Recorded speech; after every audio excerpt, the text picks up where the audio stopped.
xasan sheekh maxamuud culusow hogaamiyaha sharci darrada ku fadhiya villa Soomaaliya ayaa amray in la qaarajiyo madaxweynihii hore ee Soomaaliya Shariif Sheekh Axmed.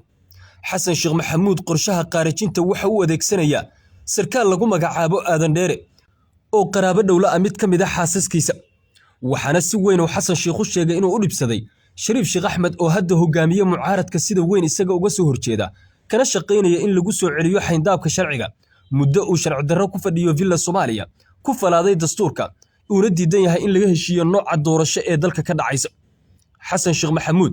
qorshahan waxa uu gacan geliyay ninkan lagu magacaabo Aadan Dheere oo ah taliyaha ciidanka gaarka ah, sidoo kalena ay eedo u tahay mid ka mid ah xaasaska xasan sheekh.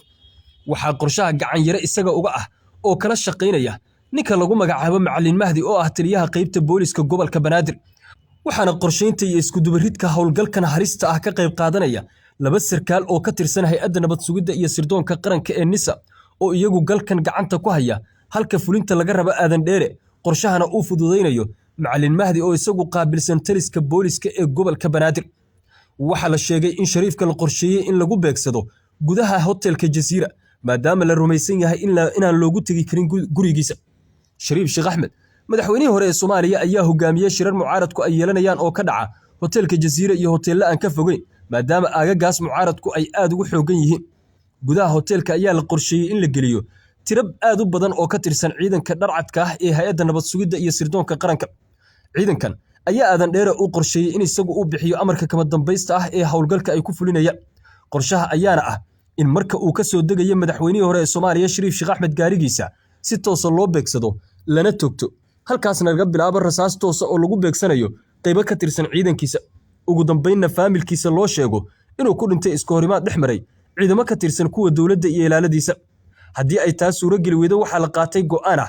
in si rasmi ah loo beegsado ciidanka ilaalada u ah Shariif Sheekh Axmed ee gudaha hotelka soo gala, sidoo kalena isaga laga dhex qabto gudaha hotelka laguna qaato gaari gaar ah oo ka amar qaadanaya ninka lagu magacaabo Aadan Dheere. fududeynta arrintan iyo in checkpointiyada aan lagu istaajin gaarigan waxaa ka shaqeynaya Macallin Mahdi oo ah taliyaha qaybta booliska gobolka Banaadir oo bixin doona amarada kama dambaysta ah ee gaadiidkaas lagu gudbinayo. taas ayaana waxa uu arkaa xasan sheekh inay u fududeyn karto in Shariif Sheekh Axmed oo si toos ah xabsi u geliyo isla markaana uu awoodiisa hoos u dhigo. Shariifka ayaa si weyn loo dareemayay maanta in ammaankiisa la sugayo isagoo qaar ka mid ah odayaasha dhaqanka beelaha daarood kula kulmay hotelka Jazeera ee magaalada Muqdisho. ciidamo dheeraad ah oo markii hore aan looga baran ayaa garbaha Shariifka soconayay, ammaankiisa aad ayaa loo sugayay. waxa uu watay dhowr gaari oo nooca xabaddu ay sakrina, waxaana sidoo kale galbinayay gaadiid dagaal oo aad u badan, taasoo muujinaysa xaaladda amniga ee magaalada Muqdisho oo faraha ka sii baxaysa iyo dalkii oo galaya xaalad siyaasiyiintu ay naftooda u baqayaan. sidoo kale saacadihii ugu dambeeyay ilaa iyo caawa waxaa lagu arkayaa guriga Shariif ciidamo ka badan kuwii hore, gaadiid dagaal oo aad u badan oo ay saaran yihiin qoryaha noocyada loogu talagalay furimaha dagaalka ayaa dhooban gurigiisa. waxaana la sheegay in taliyihii hore ee ciidanka xoogga dalka General Odawa Yuusuf Raage oo ciidamo aad u badan u soo diray guriga Shariifka si ammaankiisa loo ilaaliyo. sidoo kale ciidamo macawisley ah oo ku hayba Shariif Sheekh Axmed madaxweynihii hore ee Soomaaliya ayaa la sheegay inay isku aruursanayaan gobolka Shabeellaha Dhexe si ay u sugaan ammaanka Shariifka. waxaa laga yaabaa inay soo galaan gudaha magaalada caasimadda ah ee Muqdisho amaba ay dhaqdhaqaaq ka sameeyaan gobolka Shabeellaha Dhexe si ay ula socdaan dhaqdhaqaaqyada ay sameynayso dowladda Soomaaliya, taasoo ka dhigan tallaabo walba oo la qaado laguna beegsanayo Shariifka inay dhalin karto qalqal amni oo si weyn u saameeya magaalada caasimadda ah ee Muqdisho.